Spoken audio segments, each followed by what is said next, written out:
எல்லாருக்கும் கண்டிப்பாக ஒரு நன்மையான காரியத்தை தான் செய்வாரு. ದೇವರು ಇವತ್ತು ನಮ್ಮೆಲ್ಲರೂ ಸಹ ಒಂದು ಒಳ್ಳೆಯ ಕಾರ್ಯವನ್ನ ಮಾಡ್ಲಿಕ್ಕಿದ್ದಾರೆ. எரேமியா 29வது அதிகாரம் 11வது வசனத்தை பாருங்க.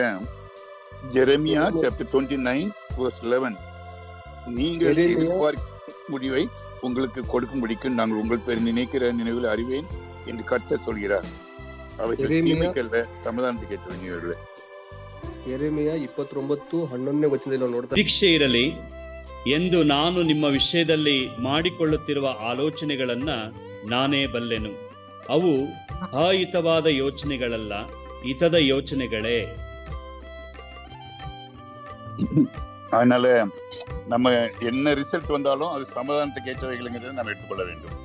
ಏನೇ ರಿಸಲ್ಟ್ ಬಂದರೂ ಸಹ ಅದನ್ನು ನಾವು ಸಮಾಧಾನದಿಂದ ಸ್ವೀಕರಿಸಿಕೊಳ್ಬೇಕಾಗಿದೆ. ஆண்டவர் அதை கொண்டு நம்மளை ஊழியத்தை பெருக பண்ணுவார். ದೇವರು ಅದು ಇಟ್ಟುಕೊಂಡು ನಮ್ಮ ಸೇವೆಯನ್ನ ಅಭಿವೃದ್ಧಿ ಪಡಿಸ್ತಾ ಇದ್ದಾರೆ. ஓகே, நீதிமொழிகள் புத்தகத்தை நம்ம தியானம் பண்ணிட்டு இருக்கிறோம். ಜ್ಞಾನೋಕ್ತಿಗಳ ಪುಸ್ತಕವನ್ನ ನಾವು ಧ್ಯಾನ ಮಾಡ್ತಾ ಇದೀವಿ. முதல்ல நான் கொஞ்சம் பேக்ரவுண்ட் சொல்லிட்டு நான் 22வது அதிகாரத்துக்குள்ள வரலாம்னு ஆசைப்படுறேன். ಮೊದಲು ನಾನು ಹಿನ್ನೆಲೆಯನ್ನ ಸ್ವಲ್ಪ ಹೇಳಿ 22ನೇ ಅಧ್ಯಾಯದ ಒಳಗೆ ಬರೋಕೆ ಇಷ್ಟಪಡ್ತಾ ಇದ್ದೀನಿ. சாலமோனுக்கு இந்த கதை எல்லாரும் தெரியும் ஸ்டோரி. சாலமோன் தேவன் சமூகத்துல ஞானத்தை கேட்டாரு, தேவன் அவருக்கு ஞானத்தை கொடுத்தார். ಈ ಕಥೆ ಬಂದು ನಿಮಗೆಲ್ಲರೂ ಗೊತ್ತಿದೆ. ಸಾಲೋಮೋನನು ದೇವರ ಹತ್ರ ಜ್ಞಾನವನ್ನ ಕೇಳ್ತಾ ಇದಾರ, ದೇವರು ಆತನಿಗೆ ಜ್ಞಾನವನ್ನ ನೀಡ್ತಾ ಇದಾರ.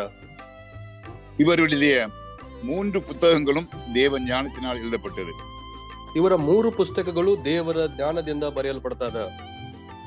நீதிமொழிகள், அடுத்தது பிரசங்கி, நீதிமொழிகள், பிரசங்கி, 2 புத்தகங்களும் தேவனுடைய ஞானத்தினால் எழுதப்பட்டது. 2 புத்தகங்களும் ಜ್ಞಾನೋಕ್ತಿಗಳು ಮತ್ತು ಪ್ರಸಂಗಿ, ಈ 2 ಪುಸ್ತಕಗಳು ದೇವರ ಜ್ಞಾನದಿಂದ ಬರೆಯಲ್ಪಡ್ತಾ ಇದೆ. சங்கீதத்தை கூட சொல்லலாம். ஆனா சங்கீதம் நம்ம அதை ப்ரூவ் பண்ண முடியாது. இருந்தாலும் சங்கீதமும் எழுதியிருக்கிறார், சங்கீதத்திலையும் எழுதியிருக்கிறார் சாலமோன். ಸಾಲೋಮೋನನು ಕೀರ್ತನೆಗಳು ಸಹ ಹೇಳ್ಬೋದಾಗಿದೆ, ಯಾಕಂದ್ರೆ ಕೀರ್ತನೆಗಳು ಸಹ ಕೆಲ ಪತ್ರಿಕೆಗಳನ್ನ ಅವ್ರು ಬರೆದಿದ್ದಾರೆ. ஓகே, இப்போ நீதிமொழிகள்ல நீங்க நல்லா பாத்தீங்கன்னா நீதிமொழிகளுக்கும் சங்கீதத்துக்கும் என்ன வித்தியாசம், நீதிமொழிகளுக்கும் பிரசங்கிக்கும் என்ன வித்தியாசங்கிறத நாம் புரிந்து கொள்ள வேண்டும். ಕೀರ್ತನೆಗಳ ಪುಸ್ತಕಗಳಿಗೂ ಮತ್ತು ಜ್ಞಾನೋಕ್ತಿಗಳ ಪುಸ್ತಕಕ್ಕೂ ಏನು ವ್ಯತ್ಯಾಸ ಎಂಬುದನ್ನ ನಾವು ತಿಳಿದುಕೊಳ್ಬೇಕಾಗಿದೆ.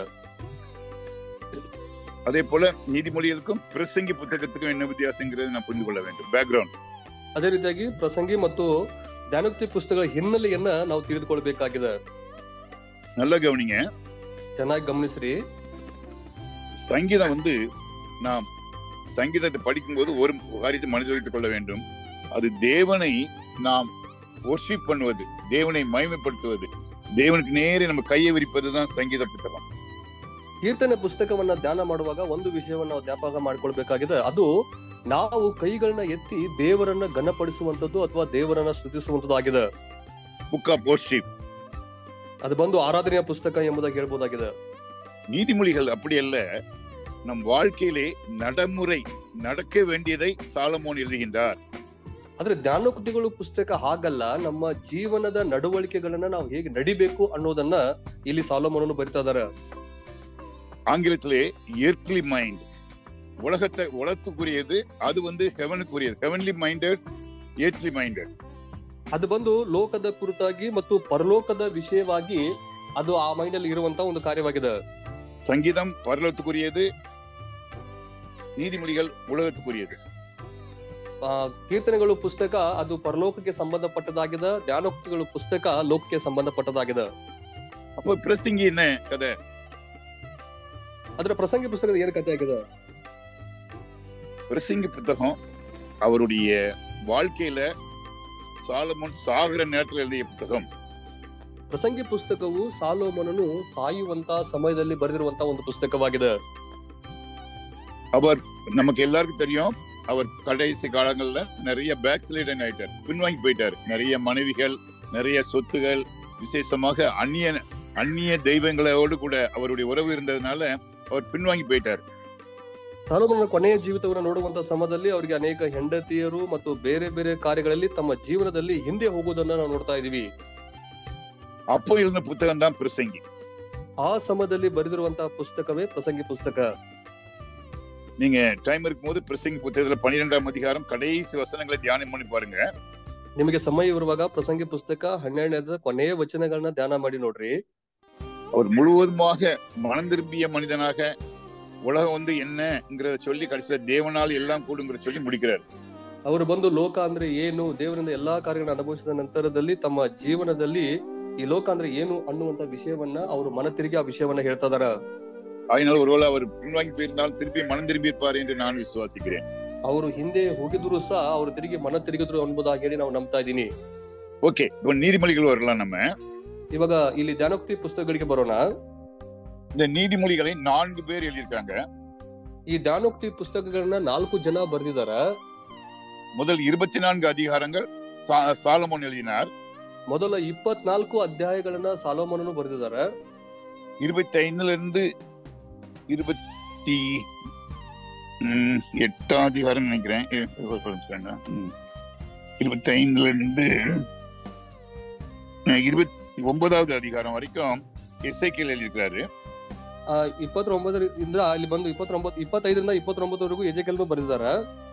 நீங்க 25 அதிகாரம் முதல் வசனத்தை படிச்சீங்கன்னா யூதாவின் ராஜாவாகிய எசேக்கியாவின் இது நீதிமொழின்னு போட்டுருக்கோம். ಇಲ್ಲಿ ಬಂದು ಅಲ್ಲಿ 25ನೇ ನೋಡುವಂತ ಸಮಯದಲ್ಲಿ ಇವು ಬಂದು ಎಜೆಕೇಲನ ಲೇಖನಗಳು ಎಂಬುದಾಗಿ ಹೇಳಿ ಮೊದಲನೇ ವಚನದ ಕೊನೆಯ ಭಾಗದಲ್ಲಿ ಬರೆಯಲ್ಪಡ್ತದೆ. 30ಆம் அதிகாரத்துல பாத்தீங்கன்னா ஆகூர் எழுதினார் என்று போடப்பட்டிருக்கும். 30ನೇ ನೋಡುವಂತ ಸಮಯದಲ್ಲಿ ಆಹಾರನು ಬರೆದಿದ್ದಾನೆ ಎಂಬುದಾಗಿ ಹೇಳಿ ಬರೆಯಲ್ಪಡ್ತದೆ. 31ಆம் அதிகாரத்துல பாத்தீங்கன்னா லேமுவேல் எழுதினார் என்று போடப்பட்டிருக்கும். ಅದೇ ನೋಡುವಂತ ಸಮಯದಲ್ಲಿ ಲೆಬನೋರ್ ಬರೆದಿದ್ದಾರೆ ಎಂಬುದಾಗಿ ಹೇಳಿ ನೋಡ್ತಾ ಇದೀವಿ. ஓகே, 4 பேர் எழுதிருக்காங்க. 4 ಜನ ಬರೆದಿದ್ದಾರೆ. இதுல நீதிமொழிகள்ல ரொம்ப முக்கியமான வசனம் என்னன்னா 1ஆம் அதிகாரம் 7ஆம் வசனம். ಧ್ಯಾನೋಕ್ತಿ ಪುಸ್ತಕದಲ್ಲಿ ಬಹಳ ಮುಖ್ಯವಾಗಿರುವಂತಹ ವಚನ ಅಂದ್ರೆ 1ನೇ ಅಧ್ಯಾಯದ 7ನೇ ವಚನ. கர்த்தருக்கு பயப்படுதலே ஞானத்தின் ஆரம்பம். ಯೆಹೋವನ ಭಯವೇ ಜ್ಞಾನಕ್ಕೆ ಮೂಲ ಎಂಬುದಾಗಿ ಹೇಳಿ இந்த வசனத்தை பேஸ் பண்ணி தான் இந்த முழு புஸ்தகமும் எழுதப்பட்டிருக்கிறது. ಈ ವಚನವನ್ನ ಆಧಾರವಾಗಿ ಇಟ್ಟುಕೊಂಡು ಇಡೀ ಪುಸ್ತಕ ಬರೆಯಲ್ಪಡ್ತಾ ಇದೆ. முதலில் கர்த்தருக்கு பயப்படுதல்னா என்ன அர்த்தம்ங்கறத நான் உங்களுக்கு ஒரு சிம்பிள் ஒரு எக்ஸாம்பிள் மூலமா சொல்ல போறேன். ಯೆಹೋವನಿಗೆ ಅಥವಾ ಕರ್ತನಿಗೆ ಭಯ ಪಡೋದು ಅಂದ್ರೆ ಏನು ಎಂಬುದನ್ನ ನಾನು ಸ್ವಲ್ಪ ಸರಳವಾಗಿ ಹೇಳ್ತಾ ಇದ್ದೀನಿ. ஒரு தகப்பன் இருக்கிறாரு, ஒரு பையன் இருக்கிறான். ಒಬ್ಬ ತಂದೆ ಇದಾನ, ಒಬ್ಬ ಮಗ ಇದಾನ. அவன் சின்ன பையனா இருக்கும்போது ஒரு 4 வயசு 5 வயசா இருக்கும்போது அவன் அப்பாவுக்கு எதுக்கு பயப்படுவான்னா, அப்பா என்னை திட்டிடுவாரு, அடிச்சிருவாரு, அப்பா முறைப்பாரு அப்படின்னு அவருடைய செயல்பாடுகளுக்கு பயப்படுவான். ಆ ಮಗ ಬಂದ್ಬಿಟ್ಟು ಚಿಕ್ಕವನಾಗಿರುವಂತ ಸಮಯದಲ್ಲಿ ತಂದೆ ನನ್ನನ್ನು ಗದರಿಸ್ತಾ ಇದಾರ, ತಂದೆ ನನಗ ಭಯ ಪಡಿಸ್ತಾರ ಅಥವಾ ನನಗೆ ಹೊಡಿತಾರೆ ಎಂಬುದಾಗಿ ಹೇಳಿ ಅವರ ಒಂದು ಸ್ವಭಾವಗಳಿಗೆ ಆ ಹುಡುಗ ಭಯ ಪಡ್ತಾ ಇದ್ದ. இது அப்புறம் அதே பையன் ஒரு 15 வயசு ஆகும்போது அவன் தகப்பன் மேல வேற மாதிரி பயம் இருக்கும். எங்க அப்பாவுக்கு இது பிடிக்காது, நான் ஸ்கூல்ல இருந்து கரெக்டா வந்துடணும், நான் கேர்ள் ஃப்ரெண்ட் வைக்க கூடாது, நான் சினிமா பார்க்க கூடாது, எங்க அப்பாவுக்கு பிடிக்காது என்று அது ஒரு பயம். அது வேற விதமான பயம். 15 ವರ್ಷದ ನಂತರದಲ್ಲಿ ಆ ಹುಡುಗನಿಗೆ ನಮ್ಮ ತಂದೆಗೆ ಬಂದು ನಾನು ಸ್ಕೂಲ್ ಹೋಗದೆ ಇರುವಂತದ್ದು ಇರ್ಬೋದು ಅಥವಾ ಕೆಟ್ಟ ಅಭ್ಯಾಸಗಳನ್ನ ಆ ಹುಡುಗರ ಜೊತೆ ಸ್ನೇಹ ಮಾಡಿದ್ರೆ ಇಂಥ ರೀತಿಯಾದ ವಿಷಯಗಳಲ್ಲಿ ನಾನು ಇರ್ಬೋದು, ಅದು ನಮ್ಮ ತಂದೆಗೆ ಇಷ್ಟ ಆಗೋದು ಅಂತೇಳಿ ಅದು ಒಂದು ಬೇರೆ ರೀತಿಯಾದಂತ ಒಂದು ಭಯವಾಗಿದೆ. ரெண்டும் பயம்தான். 2 ಭಯನೇ. முதலாவது பயம் தனக்கு தண்டனை வருமேங்கிறதுக்கு ஒரு பயம். ಮೊದಲನೇ ಭಯ ಬಂದು ತನಗೆ ಎಲ್ಲಿ ದಂಡನೆ ಬರುತ್ತೆ ಅನ್ನುವಂತ ಒಂದು ಭಯ. 2வது பயம் எங்க அப்பாவை பிரியப்படுத்துற பயம். 2ನೇ ಭಯ ಬಂದು ತನ್ನ ತಂದೆಯನ್ನ ಪ್ರಿಯಪಡಿಸುವಂತ ಒಂದು ಭಯ. எந்த பயம் நமக்கு தேவை? ಯಾವ ಭಯ ನಮಗೆ ಅವಶ್ಯವಾಗಿದೆ? No response. ತಂದೆಯನ್ನು ಮಹಿಮೆಪಡಿಸೋದು, ಪ್ರಿಯಪಡಿಸೋದು.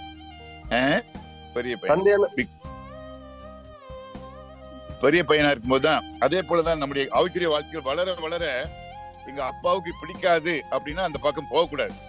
ನಾವು ಬೆಳೆದ ಸಮಯದಲ್ಲಿ ಅದು ನಮ್ಮ ತಂದೆಗೆ ಇಷ್ಟ ಆಗುವುದಿಲ್ಲ ಎಂಬುದಾಗಿ ಹೇಳಿ ಅದರ ಹತ್ತಿರಕ್ಕೆ ನಾವು ಹೋಗಬಾರ್ದಾಗಿದೆ. நிறைய கேர்ள்ஸ் நம்ம அப்படிதான் பார்க்க முடியும். இப்போ மயிலப்பா வீட்டுல அவங்க மகாவுடைய வாழ்க்கையெல்லாம் பாத்தீங்கன்னா முதல்ல சின்ன பிள்ளைல அது ஒரே டான்ஸ், ஆட்டம், ஓட்டம், பாடு. இப்ப வயசாகும் போது ஐயோ எங்க அம்மா நோட்டாரு, அப்பாவுக்கு என்ன இஷ்டம் எல்லாம் நீ ಹೇಳ್ತಾರೆ. ಈಗ ಬೆಳೀತಾ ಬೆಳ್ತಾ ಅದೇ ರೀತಿಯಾಗಿ ನಾವ್ ಇರ್ಬೇಕಾಗಿದೆ. ಈಗ ಮೈಲಾಪುರ ಮಗಳು ನೋಡೋಂತ ಸಮಯ ಚಿಕ್ಕ ವಯಸ್ಸಲ್ಲಿ ಡ್ಯಾನ್ಸ್ ಆಡೋದು ಅದು ಮಾಡ್ತಾ ಇದ್ರು. ಆದ್ರೆ ಇವಾಗ ಬಂದ್ಬಿಟ್ಟು ತಂದೆ ನೋಡ್ತಾರೆ, ತಂದೆ ಅದನ್ನ ಭಯ ಪಡಿಸ್ತಾರೆ ಅಂತ ಹೇಳ್ಬಿಟ್ಟು ಅದಕ್ಕೆ ಭಯ ಪಡ್ತಾ ಇದೆ. ರೆಸ್ಪೆಕ್ಟ್, ಫಿಯರ್ ವಿತ್ ರೆಸ್ಪೆಕ್ಟ್, ಅದು ಬಂದು ಗೌರವಿಸುವಂತ ಒಂದು ವಿಷಯವನ್ನ ಇಲ್ಲಿ ನೋಡ್ತಾ ಇದೀವಿ. அந்த பயனா உங்களுக்கு எனக்கு வேணும். ಆ ರೀತಿಯಾದ ಭಯನೇ ಇವತ್ತು ನಮಗೂ ನಿಮಗೂ ಬೇಕಾಗಿದೆ. அது நீதிமொழி முழுவதும் படிச்சீங்கன்னா திருப்பி திருப்பி அவர் சுத்தி சுத்தி இதுக்கு தான் வருவாரு. ಇಲ್ಲಿ ಜ್ಞಾನೋಕ್ತಿ ಪುಸ್ತಕಗಳು ನೀವು ಸಂಪೂರ್ಣ ಓದಿದ್ರೆ ತಿರ್ಗಾ ಅವ್ರು ಅಲ್ಲೇ ಬರ್ತಾ ಇದಾರೆ. கர்த்தருக்கு பயப்படுங்க, கர்த்தருக்கு பயப்படுங்க, கர்த்தருக்கு பயப்படுங்க, ಕರ್ತನಿಗೆ ಭಯಪಡ್ರಿ, ಕರ್ತನಿಗೆ ಭಯಪಡ್ರಿ, ಕರ್ತನಿಗೆ ಭಯಪಡ್ರಿ ಅಂತ ಹೇಳಿ ಬರ್ತಾ ಇದಾವ. பிரியமானவர்களே, ஒரு இருட்டு வீட்டுக்குள்ள போறீங்க, வீட்டுக்குள்ள போறீங்க, ಒಂದು ಕತ್ತಲೆಯ ಮನೆ ಒಳಗೆ ಹೋಗ್ತಾ ಇದ್ದೀರಿ. உங்க கையில ஒரு புஸ்தகம் இருக்குது, ನಿಮ್ಮ ಕೈಯಲ್ಲಿ ಒಂದು ಪುಸ್ತಕ ಇದೆ, அதை ஓபன் பண்றீங்க, ಅದನ್ನ ಓಪನ್ ಮಾಡ್ತಾ ಇದ್ದೀರಾ. படிக்க புக் இருக்குது, நீங்க கண்ணு பார்வை நல்லா இருக்குது, ஆனா உங்களால படிக்க முடியல.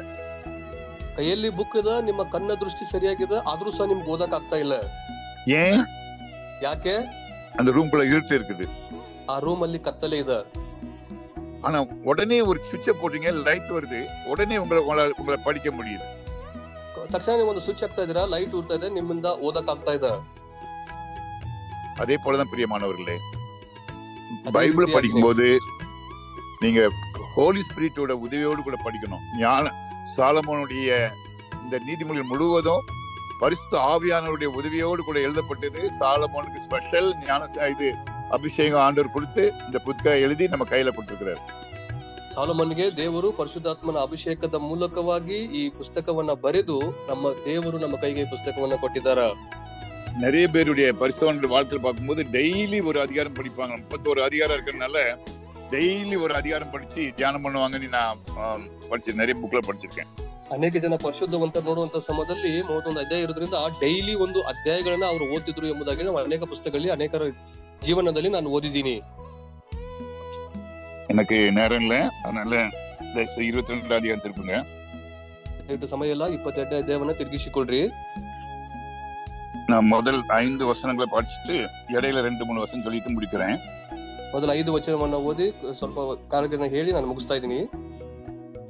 முதல் வசனம், திரளான ஐஸ்வர்யத்தை பார்க்கிலும் நற்கீர்த்தியை தெரிந்து கொள்வதே நல்லது, பொன் வெள்ளியை பார்க்கிலும் தயையே நலம். First verse, 22 verse 1. 22ನೇ ಮೊದಲನೇ ವಚನ ನೋಡುವಂತ ಸಮಯದಲ್ಲಿ ಬಹುಧನಕ್ಕಿಂತಲೂ ಒಳ್ಳೆಯ ಹೆಸರು ಉತ್ತಮ, ಬೆಳ್ಳಿ ಬಂಗಾರಕ್ಕಿಂತಲೂ ಸತ್ಕ್ರಿಯೆಗಳು ಅಮೂಲ್ಯ ಎಂಬುದಾಗಿ ಹೇಳಿ ಬರೆಯಲ್ಪಡ್ತದೆ. பிரியமானவர்களே, நற்கீர்த்தின்னு சொல்லும் பொழுது, நல்ல பெயர்னு சொல்லும் போது, இந்த உலகத்தில் நீங்க வாழும் பொழுது பாஸ்டர் சந்தோஷ் உள்ளவரு, பாஸ்டர் நவநீத் உள்ளவரு அப்படின்னு ஒரு பேரு நமக்கு இருக்கணும், சாட்சி இருக்கணும். அதுதான் கிறிஸ்தவனுக்கு அழகு. ಅಲ್ಲಿ ಒಳ್ಳೆ ಹೆಸರು, ಉತ್ತಮ ಹೆಸರು ಎಂಬುದಾಗಿರುವಂತಹ ಸಮಯದಲ್ಲಿ ಲೋಕದಲ್ಲಿ ಜೀವಿಸುವಾಗ ಈಗ ಸಂತೋಷ್ ಪಾಸ್ ತೆಗೆದುಕೊಂಡ್ರೆ ಸಂತೋಷ್ ಪಾಸ್ಟ್ ಅವರು ಒಳ್ಳೆಯವರು, ನವನೀತ್ ಸರ್ ಒಳ್ಳೆಯವರು, ಆ ರೀತಿಯಾದ ಹೆಸರುಗಳನ್ನ ತೆಗೆದುಕೊಳ್ಬೇಕಾಗಿದೆ. நமக்கு பின்னாடி நம்முடைய எதிரிகள் நம்மை குறித்து கெட்ட விதமா பேசுவாங்க, இல்லாததெல்லாம் பேசுவாங்க, அது பரவாயில்ல, அது கர்த்தர் பார்த்துக் கொள்வார்.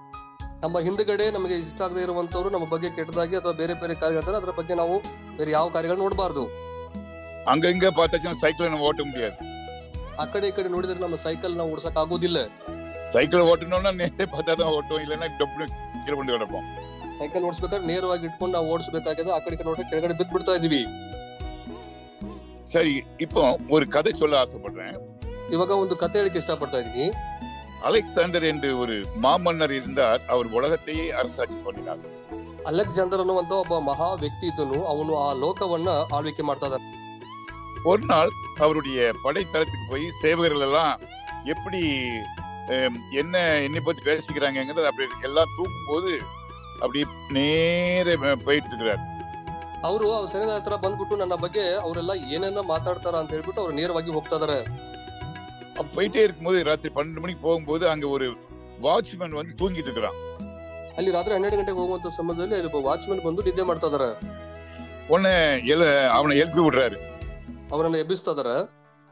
உன் பேர் என்னன்னு கேக்குறாரு. ನಿನ್ನ ಹೆಸರು ಏನು ಎಂಬುದಾಗಿ ಕೇಳಿ ಕೇಳ್ತಾ ಇದಾರೆ. அவன் சொல்றான், என் பேரு அலெக்சாண்டர் அப்படிங்கிறான். ಅವನು ತನ್ನ ಹೆಸರು ಬಂದು ಅಲೆಕ್ಸಾಂಡರ್ ಎಂಬುದಾಗಿ ಹೇಳಿ ಹೇಳ್ತಾ ಇದ್ದಾನೆ.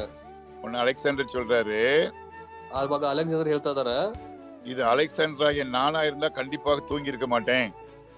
ಅಲ್ಲಿ ನಾನು ಅಲೆಕ್ಸಾಂಡರ್ ಆಗಿದ್ರೆ ನಾನು ಖಂಡಿತ ನಿದ್ದೆ ಮಾಡ್ತಾ ಇದ್ದಿದ್ದಿಲ್ಲ. நீ என் பேரை வச்சுக்கிட்டு தூங்குற, ನೀನು ನನ್ನ ಹೆಸರನ್ನು ಇಟ್ಟುಕೊಂಡು ನಿದ್ದೆ ಮಾಡ್ತಾ ಇದೀಯಾ? ஆகையினால உன் பேரை உடனடியாக மாற்று என்று சொல்லிவிட்டு போய்விடுகின்றார். ಅದಕ್ಕೆ ಇನ್ ಮೇಲೆ ನಿನ್ನ ಹೆಸರು ಬಂದು ಬಾಟಿ ಎಂಬುದಾಗಿ ಹೇಳಿ ಆ ಹೆಸರನ್ನ ಬದಲಿಸ್ತಾರ. பிரியமானவர்களே, உங்களுக்கு எனக்கும் ஆண்டவர் கொடுத்த பேர் கிறிஸ்தவங்க, கிறிஸ்து அவங்க. ನಮಗೂ ನಿಮಗೂ ದೇವರು ಕೊಟ್ಟಿರುವಂತ ಹೆಸರು ಕ್ರಿಸ್ತನವನು ಎಂಬುದಾಗಿ ಹೇಳಿ அதை நம்ம காப்பாத்திக்கணும் பிரியமானவர்களே.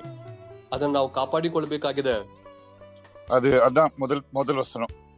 ஐஸ்வர்யத்தை பார்க்கிலும் நற்கீர்த்தியை தெரிந்து கொள்வதே நலம். ಅಲ್ಲಿ ಬಂದು ಬಹು ಧನಕ್ಕಿಂತಲೂ ಒಳ್ಳೆಯ ಹೆಸರು ಉತ್ತಮ ಎಂಬುದಾಗಿ ಹೇಳಿ ಬರೆಯಲ್ಪಡ್ತಾ ಇದೆ. இன்னைக்கு பொன் வெள்ளியை பார்க்கணும் அதுதான் நலம் என்று சாலமோன் எழுதினார். ಇವತ್ತು ಚಿನ್ನ ಬೆಳ್ಳಿಗಿಂತಲೂ ಒಳ್ಳೆ ಹೆಸರ ಉತ್ತಮ ಎಂಬುದಾಗಿ ಹೇಳಿ ಸಾಲೋಮೋನನು ಬರೀತಾ ಇದ್ದಾರೆ. 2வது வசனம் பாருங்க.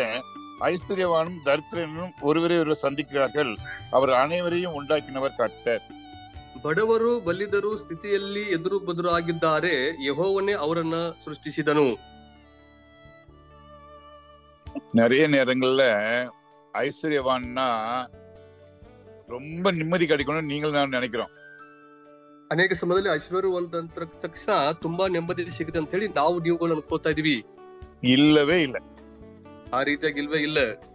ஐஸ்வர்யவான் பணத்தை வந்த பிறகு இந்த பணத்தை எப்படி பாதுகாக்கணும்னு ராத்திரி போல நினைச்சு கள்ளனுக்கு பயந்துகிட்டு அந்த பணத்தை வைக்கிறதுக்கு இடம் தெரியாம அவன் முழிச்சுக்கிட்டு அவன் நைட் தூங்க கூட மாட்டேங்கிறான். அவனுக்கும் கஷ்டம் இருக்குது. ಅಲ್ಲಿ ಹಣವಂತನು ಹಣವನ್ನ ಸೇರಿಸಿದ ನಂತರದಲ್ಲಿ ಅದನ್ನ ಹೇಗೆ ಕಾಪಾಡಬೇಕು, ಎಲ್ಲಿ ಕಳ್ಳು ಬಂದ ಕಚ್ಚನೋ ಅಂತ ಹೇಳ್ಬಿಟ್ಟು ಅದೇ ಕಾರ್ಯ ಚಿಂತಿಸಿ ತನ್ನ ಜೀವನವನ್ನ ನಡೆಸ್ತಾದನ.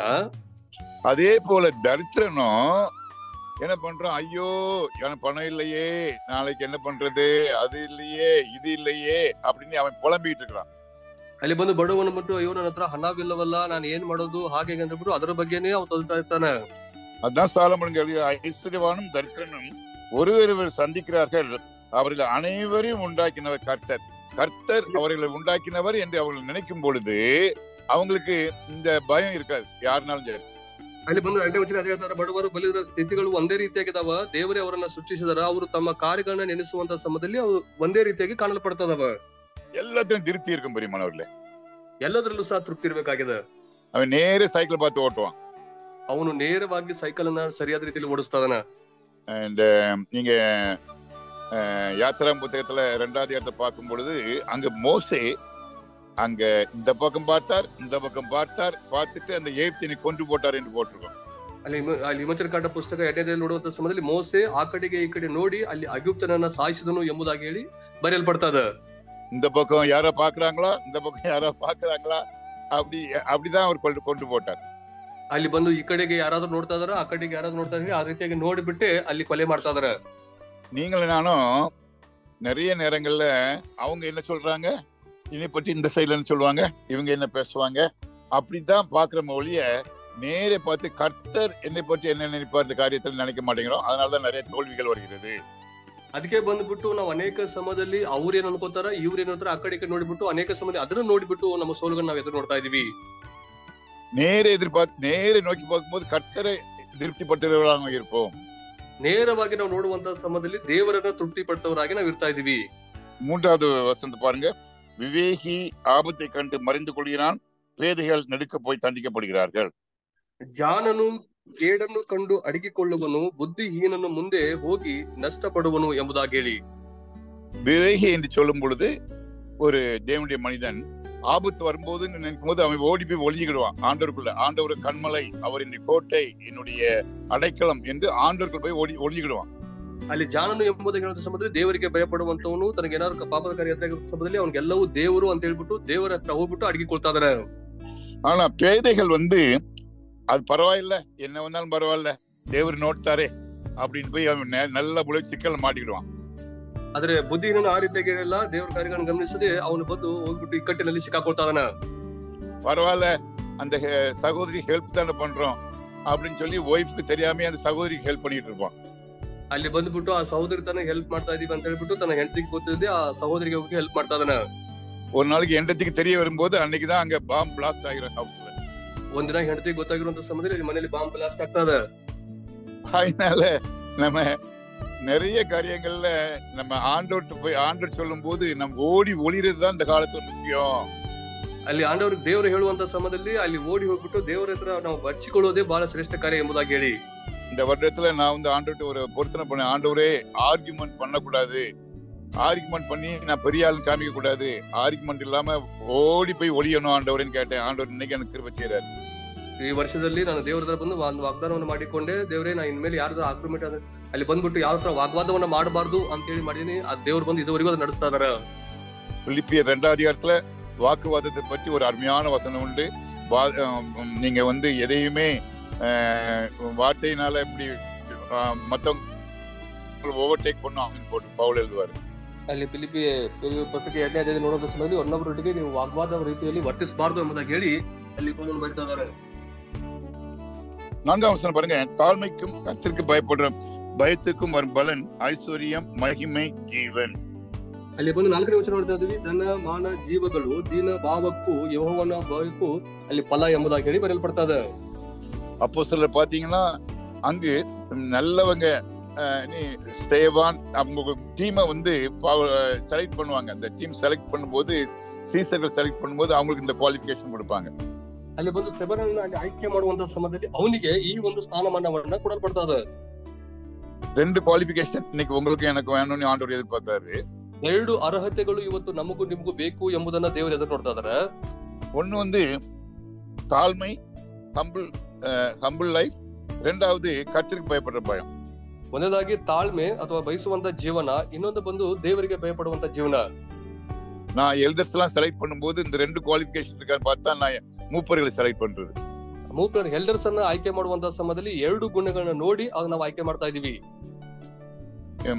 மனுஷருக்கு பயப்படுற பயம் இருந்துச்சுன்னா மனுஷர் பற்றி புகழ்ந்து பேசிக்கிட்டே இருப்பாங்க. ಅಲ್ಲಿ ಮನುಷ್ಯರಿಗೆ ಭಯಪಡುವಂತ ಭಯ ಇದ್ರೆ ಅಲ್ಲಿ ಮನುಷ್ಯನ ಬಗ್ಗೆ ಹೊಗಳಿ ಮಾತಾಡ್ತಾ ಇದಾರ. என்கிட்ட வந்து யாராவது ரொம்ப புகழ்ந்து பேசினாங்கன்னா எனக்கு மனசுக்குள்ளே தெரியும், ஐயோ சம்திங் ராங் வித் ஹிம் அப்படின்னு உடனே எடை போட்டுருவேன். ನನ್ನ ಬಗ್ಗೆ ಯಾರಾದ್ರೂ ಅಲ್ಲಿ ಬಂದು ಹೊಗಳಿ ಮಾತಾಡ್ತಾ ಇದ್ರೆ ಇದು ಬೇರೆ ಒಂದು ತಪ್ಪಾದ ಕಾರ್ಯಗಳನ್ನು ಸೂಚಿಸ್ತದೆ ಎಂಬುದಾಗಿ ನನ್ನ ಮನಸ್ಸಿನ ಅನ್ಕೋತಾ ಇದೀನಿ. அதே நேரத்துல கர்த்தர் மகிமைப்படுத்திட்டு இருந்தாங்கன்னா எனக்கு கேட்கறதுக்கு அந்த சகோதரர் ரொம்ப ரொம்ப பிடிக்கும். ಅಲ್ಲಿ ಬಂದು ದೇವರಿಗೆ ಭಯಪಡುವಂತ ಸಮಯದಲ್ಲಿ ಬಂದಂತ ದೇವರ ಕಾರ್ಯದಲ್ಲಿ ಬಂದು ನಂಗೆ ತುಂಬಾ ಇಷ್ಟ ಆಗ್ತಾ ಇದೆ. நான் வந்து எங்க ஊர் மெஞ்ஞானபுரத்துல உட்கார்ந்து இந்த மெசேஜ் கொடுத்துட்டு இருக்கிறேன். ನಾನು ಬಂದು ನಮ್ಮ ಊರು ಮಂಜಾನಪುರಲ್ಲಿ ಕೂತ್ಕೊಂಡು ಬಂದು ನಾನು ಈ ಮೆಸೇಜ್ ಕೊಡ್ತಾ ಇದ್ದೀನಿ. ஒரு பெரிய சர்ச் இருக்குது. ಒಂದು ದೊಡ್ಡ ಚರ್ಚ್ ಇದೆ. அந்த சர்ச்சில் இந்த கோயில் பிரசிடன்ட் வைப்பாங்க. அன்னைக்கு ஒரு 3000 பேர் 4000 பேர் வருவாங்க. சர்ச் ஃபுல் ஆயிரும். ಅಲ್ಲಿ ಬಂದು ಚರ್ಚ್ ಅಲ್ಲಿ ವರ್ಷಕ್ಕೊಂದ್ಸರಿ ಹಬ್ಬ ಇಡುವಂತ ಸಮಯದಲ್ಲಿ 3,000 to 4,000 ಜನ ಅಲ್ಲಿ ಬರ್ತಾ ಇದಾರೆ. போன மாசம் அந்த சர்ச்சுக்கு நான் போயிருந்தேன். ಹೋದ ತಿಂಗಳಲ್ಲಿ ಆ ಚರ್ಚಿಗೆ ನಾನು ಹೋಗಿದ್ದೆ. காலையிலேயே ஒரு கம்யூனியன் சர்வீஸ், திருவிருந்து ஆராதனை. ಅಲ್ಲಿ ಬಂದು ಕರ್ತನ ಭೋಜನ ಇತ್ತು ಬೆಳಗಿನ ಸಮಯದಲ್ಲಿ. அந்த திருவிருந்து ஆராதனையில நான் போய் உட்கார்ந்த பிறகு கீழே தான் தரையில உட்காருவேன். தரையில உட்கார்றேன். பெஞ்சு இருக்கும். பெஞ்சுங்க திருவிருந்து நடக்க போது எத்தனை பேர் வந்திருக்காங்க திரும்பி பார்த்தாச்சுன்னா நானும் இன்னும் ஒருத்தர் 2 பேர் தான் உட்கார்ந்துருக்கோம் கீழே. ಅಲ್ಲಿ ಬಂದು ಅಲ್ಲಿ ನಾನು ಅಲ್ಲಿ ಬೆಂಚಲ್ಲಿ ಹಾಕಲ್ಪಟ್ಟಿದ್ದೆ. ನಾನು ಕೆಳಗಡೆ ಕೂತ್ಕೊಂಡಿದ್ದೆ. ಸರಿ, ಕರ್ತನ ಭೋಜನಕ್ಕೆ ಎಷ್ಟು ಜನ ಬಂದಿದ್ದಾರೆ ಎಂಬುದಾಗಿ ಹಿಂದೆ ತಿರುಗಿ ನೋಡಿದ ಸಮಯದಲ್ಲಿ 2 ಜನ ಮಾತ್ರ ಬಂದಿದ್ದಾರೆ. பின்னாடி பார்த்தாச்சுன்னா பின்னாடி சேர்ல ஒரு 10 பேர் உட்கார்ந்துருக்காங்க. ಹಿಂದ್ಗಡೆ ನೋಡಿದ ಸಮಯದಲ್ಲಿ ಚೇರ್ ಅಲ್ಲಿ ಬಂದು ಒಂದು 10 ಜನ ಕೂತ್ಕೊಂಡಿದ್ದಾರೆ. 12 பேர் தான் திருவிருந்து ஆராதனைக்கு ஆண்கள் உட்கார்ந்துருக்கோம். ಅಲ್ಲಿ ಬಂದು 12 ಜನ ಮಾತ್ರ ಕರ್ತನ ಭೋಜನಕ್ಕಾಗಿ ಪುರುಷರು ಕೂತ್ಕೊಂಡಿದೀವಿ. அதுக்கு முன்னாடி ஞாயிற்றுக்கிழமை வந்து நான் ஒரு தடவை அட்டென்ட் பண்ணியிருக்கேன். அப்ப வந்து பாத்தீங்கன்னா ஞாயிற்றுக்கிழமை கொயர் மட்டுமே 24 பேர் உட்கார்ந்துருப்பாங்க. ಅಲ್ಲಿ ಬಂದು ಅಲ್ಲಿ ಬೇರೆ ದಿನ ಅಂದ್ರೆ 6ನೇ ದಿನ ನಾನು ಭಾನುವಾರ ಒಂದಿನ ನೋಡಿದೀನಿ. ಅಲ್ಲಿ ಬಂದು ಕೊಯ್ರಿ ಟೇಬಲ್ ಮಾತ್ರ 25 ಜನ ಕೂತ್ಕೊಂಡಿರ್ತಾರೆ. வெள்ள கவுன் போட்டு 24 பேர் முன்னாடி உட்கார்ந்து பாட்டு பாடுவாங்க. ಅಲ್ಲಿ ಬಂದು ಒಳ್ಳೆ ವೈಟ್ ಡ್ರೆಸ್ ಹಾಕೊಂಡ್ಬಿಟ್ಟು ಒಂದು 24 ಜನ ಮುಂದೆ ಕೂತ್ಕೊಂಡು ಕೊಯ್ರಿ ಟೇಬಲ್ ಆಗಿ ಹಾಡ್ತಾ ಇದಾರೆ. எனக்கு ஒரே பாரம். ನನಗೆ ಒಂದೇ ಭಾರ. ஐயர்கிட்ட போனேன். ஐயர் ಹತ್ರ ಹೋದ್ವಿ. சர்ச் முடிஞ்சவன், ஐயா எனக்கு ரொம்ப பாரமா இருக்குது. கொயரே 24 பேர் இருக்குவாங்க. அது பாருங்க, தரையில மக்கள் வந்து 2 பேர் தான் உட்கார்ந்துருக்கோம். இது என்னையா இது, எனக்கு ஒண்ணும் புரியலையே அப்படின்னு கேட்டேன். ಅಯ್ಯ ಬಂದ್ಬಿಟ್ಟು ಕೊಯ್ರಿ ಟೇಬಲ್ ಮಾಡುವಂತ ಸಮಯದಲ್ಲಿ 24 ಜನ ಮುಂದೆ ಇರ್ತಾರ. ಅದರ ಕರ್ತನ ಭೋಜನದಲ್ಲಿ ಸಮಯದಲ್ಲಿ 2 ಜನ ಕೆಳಗಡೆ ಮಾತ್ರ ಕೂತ್ಕೊಂಡಿದ್ದು ಏನ್ ಎಂಬುದಾಗಿ ನಾನು ಕೇಳಿದೆ. கொயர் ஒருத்தர் கூட வரலையே, பாரமா இருக்கையா அப்படின்னு சொன்னேன். ಕೊಯ್ರು ಒಬ್ರು ಸಹ ಬಂದಿಲ್ಲ ಅಂತ ಹೇಳಿ ಭಾರವಾಗಿದೆ ಅಂತ ಹೇಳಿ ಹೇಳಿದೆ. ஐயா சொன்ன, எனக்கும் அந்த பாரம் இருக்குங்க ஐயா, நீங்க தான் அது பண்ணணும் அப்படின்னாரு. ஏன்ட்ட ಅವ್ರು ಬಂದ್ಬಿಟ್ಟು ನನಗೂ ಆ ಭಾರ ಇದೆ, ನೀವೇ ಅದನ್ನ ಮಾಡ್ಬೇಕಂತ ಹೇಳ್ಬಿಟ್ಟು ಅಂಕಲ್ ಹತ್ರ ಆ ವಿಷಯಗಳನ್ನ ಹೇಳಿದ್ರು. கண்டிப்பா அடுத்த இதுல மீட்டிங்ல அடுத்த ராப்போஜனத்துக்கு வந்துருவாங்க பாருங்கன்னு சொல்லிட்டு நான் என் பாட்டுக்கு ஜெபம் பண்ணிட்டு வந்தேன். ಅಲ್ಲಿ ಮುಂದಿನ ಸರಿ ನಾನು ಕತ್ರ ಮುಂಚೆ ಬಂದೆ ಅಂತ ಹೇಳ್ಬಿಟ್ಟು ನಾ ಪಾಡಿಗೆ ನಾನು ಪ್ರಾರ್ಥನೆ ಮಾಡ್ಬಿಟ್ಟು ಬಂದೆ. இந்த பாருங்க ஆண்டவர் என்ன பண்ணாரு, அந்த கொயர் பாய்ஸ் எல்லாம் டூர் கூட்டு வந்தாரு ஆண்டவர் பெங்களூருக்கு. ಆದ್ರೆ ಆ ಕೊಯರ್ ಟೀಮ್ ಎಲ್ಲಾನು ಸಹ ಬೆಂಗಳೂರಿಗೆ ದೇವರು ಬಂದು ಟೂರ್ ಆಗಿ ಕರ್ಕೊಂಡ್ ಬಂದ್ರು. அவங்க பிரேயர் கார்டன் தங்கி இருந்தாங்க. ಅವ್ರು ಪ್ರೇಯರ್ಗಳಲ್ಲಿ ಇದ್ರು. அவங்களுக்கு நான் போய் ஒரு மெசேஜ் கொடுத்தேன். ಅವ್ರಿಗೆ ಹೋಗ್ಬಿಟ್ಟು ನಾನು ಒಂದು ಮೆಸೇಜ್ ಕೊಟ್ಟೆ. தயவு செய்து நீங்க வந்து கம்யூனியன் சர்வீஸ் மட்டும் கொயர்ல பாட்டு பாடுங்க, கர்த்தர் உங்களை ஆசீர்வதிப்பார் அப்படிதான் சொன்னேன். அவ்வளவுதான் சொன்னேன். ಅಲ್ಲಿ ಬಂದ್ಬಿಟ್ಟು ಕಮ್ಯುನಿಟಿ ಸರ್ವಿಸ್ ಅಲ್ಲಿ ನೀವು ಕೊಯರ್ ಆಗಿ ಬಂದ್ಬಿಟ್ಟು ಹಾಡುಗಳನ್ನ ಹಾಡ್ರಿ, ದೇವ್ರು ನಿಮ್ಮನ್ನ ಆಶೀರ್ವದಿಸ್ತಾರೆ ಅಂತ ಹೇಳಿದೆ. இப்போ இந்த வாரம் முதல் வாரத்துல அவங்க போனாங்கன்னு கேள்விப்பட்டு என் மனசு ரொம்ப சந்தோஷமா உட்கார்ந்துகிட்டு இருக்கேன். ಅವ್ರು ಬಂದು ಹೋದ ದಿನಗಳಲ್ಲಿ ನಾನು ಕೇಳುವಂತ ಸಮಯದಲ್ಲಿ ಅವರೆಲ್ಲ ಹೋದ್ರೆ ಎಂಬುದನ್ನು ಕೇಳುವಂತ ಸಮಯದಲ್ಲಿ ನನಗೆ ಮನಸ್ಸಿಗೆ ತುಂಬಾ ಸಂತೋಷವಾಗಿ ಕೂತ್ಕೊಂಡಿದ್ದೀನಿ. பிரியமானவர்களே, நம்முடைய வாழ்க்கையில சில காரியங்கள் நமக்கு பாரம் இருக்கும்போது கர்த்தர் அதை ஃபுல்ஃபில் பண்றாரு. ಕೆಲವು ಭಾರಗಳು ನಮ್ಮ ಜೀವನದಲ್ಲಿ ಇರುವಂತಹ ಸಮಯದಲ್ಲಿ ದೇವರು ಅವುಗಳನ್ನ ಸರಿಪಡಿಸ್ತಾ ಇದಾರೆ. சரி, நீங்க சீக்கிரம் முடிக்கிறேன். இங்க பாருங்க, அதனால நம்முடைய ஆசை எல்லாம் தேவனுக்கு மகிமை, தேவனுக்கு அந்த பாருங்க அதுக்கு பயப்படுதல் வரும் பலன் பாருங்க, ஐஸ்வர்யம், மகிமை, ஜீவன். ஒரு நல்ல கிறிஸ்தவன் வந்து நல்ல சமாதானமா தேவனுக்கு மகிமை கொண்டு வருவான், அவன் ஜீவன் உள்ளவனாக காணப்படுவான், அவன் ஸ்பிரிச்சுவல் ஐஸ்வர்யம், ஆவிக்குரிய ஐஸ்வர்யம் உள்ளவனாக காணப்படுவான். ಅಲ್ಲಿ ಧನ ಉಳ್ಳವನಾಗಿ, ಮಾನವುಳ್ಳವನಾಗಿ ಮತ್ತು ಆತ್ಮಿಕ ಫಲ ಉಳ್ಳವನಾಗಿ ಆತ ಕಾಣಲ್ಪಡ್ತಾದ ಅಂತ ಹೇಳಿ ಬರೆಯಲ್ಪಡ್ತಾ ಇದೆ. ரெண்டு காரியம் சொல்லி முடிக்கிறேன். ಎರಡು ಕಾರ್ಯಗಳನ್ನು ಮುಗಿಸ್ತಾ ಇದ್ದೀವಿ. 5வது வசனம் பாருங்க, மாறுபாடுகளுடைய வழியிலே முள்ளுகளும் கண்ணிகளும் உண்டு. ವಕ್ರ ಬುದ್ಧಿಗಳ ಮಾರ್ಗದಲ್ಲಿ ಮುಳ್ಳುಗಳು ಉರುಳುಗಳು ತುಂಬಿವೆ. ஆனா பாருங்க, 1 கொரிந்தியர் 11:1 1 கொரிந்தியர் 11:1 அத படிச்சீங்கன்னா 11ನೇ ಅಧ್ಯಾಯ ಮೊದಲನೇ ವಚನ 1 1 அத நீங்க தியானம் பண்ணுங்க. அதுல என்ன சொல்றாருன்னா, பவுல் சொல்றாரு, நான் நடக்கிறது போல நான் இயேசு கிறிஸ்துவை பார்த்து நடக்கிறேன், அதே போல நீங்க நடங்க என்று சொல்கிறார். ನಾನು ಯೇಸು ಕ್ರಿಸ್ತನನ್ನು ನೋಡಿ ಅನುಸರಿಸುವಂತೆ ನೀವು ಸಹ ಅನುಸರಿಸಿ ಅಂತ ಹೇಳ್ತಾ ಇದ್ದಾರೆ. அது மாதிரி ஒவ்வொரு பாஸ்டர்ஸும் சொல்லணும், ಒಬ್ಬರು ಪಾಸ್ಟರ್ ಆ ರೀತಿಯಾಗಿ ಹೇಳಬೇಕಾಗಿದೆ. என்னை போல் நடங்கன்னு சொல்லணும். அந்த அளவுக்கு உங்க வாழ்க்கை இருக்கணும். ನನ್ನ ಹಾಗೆ ನಡಿರಿ ಎಂಬುದಾಗಿ ಹೇಳಬೇಕಾಗಿದೆ. ಆ ರೀತಿಯಾಗಿ ನಮ್ಮ ಜೀವನ ಇರಬೇಕಾಗಿದೆ. 10வது வசனம் பாருங்க, பரியாசக்காரனை துரத்தி விடு, அப்பொழுது வாது நீங்கும், விரோதமும் அவமானமும் ஒழியும். ಅಲ್ಲಿ ಧರ್ಮ ನಿಂದಕರನ್ನು ಓಡಿಸಿ ಬಿಟ್ಟರೆ ಜಗಳವು ತೊಲಗುವುದು, ವ್ಯಾಜ್ಯವು ತೀರುವುದು ಎಂದು ಬರೆಯಲ್ಪಡ್ತದೆ. மார்க் 5ஆம் அதிகாரம் 40ஆம் வசனம் படிங்க. ಮಾರ್ಕ್ 5ನೇ ಅಧ್ಯಾಯ 45ನೇ ವಚನ ನೋಡ್ರಿ. இயேசு கிறிஸ்து யவீர் வீட்டுக்கு வரும்பொழுது அங்க அவன் மக செத்து கிடக்குது. ஆனா ஆண்டவர் சாகலன்னு சொல்றாரு. எல்லாரும் அழுதுகிட்டு இருந்தவங்களும் சிரிக்க ஆரம்பிக்கிறாங்க, கேள்வி பண்றாங்க ஆண்டவரை. ಅಲ್ಲಿ ಬಂದ್ಬಿಟ್ಟು ಯಾಯರ್ನ ಮಗರು ಸತ್ತೋಗಿರುವಂತ ಸಮಯದಲ್ಲಿ ಆತ ಸತ್ತಿಲ್ಲ, ನಿದ್ದೆ ಮಾಡ್ತಾರೆ ಎಂಬುದಾಗಿ ಹೇಳುವಂತ ಸಮಯದಲ್ಲಿ ಎಲ್ಲರೂ ಅಳುವುದನ್ನ ಬಿಟ್ಟು ಗೇಲಿ ಮಾಡಿ ನಗ್ತಾ ಇದಾರೆ.